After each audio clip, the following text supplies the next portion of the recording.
नुआ बर्तमान ration card apply system चली 10 लाख रु ऊर्ध लोक अप्लाई कर सारे कथा आम विचार को नौचु।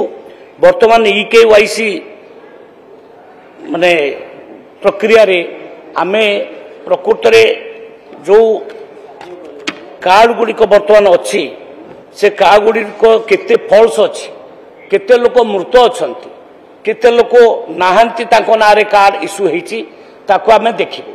से प्रक्रिया चली डिसेम्बर जो अगस्त 22 टू से प्रक्रिया चली बर्तमान से चलिबो एवं सेटा हेला परे परे आमे निश्चित भाव में आउ जो जो नुआ अप्लाई करथिबे तांको आमे दबु।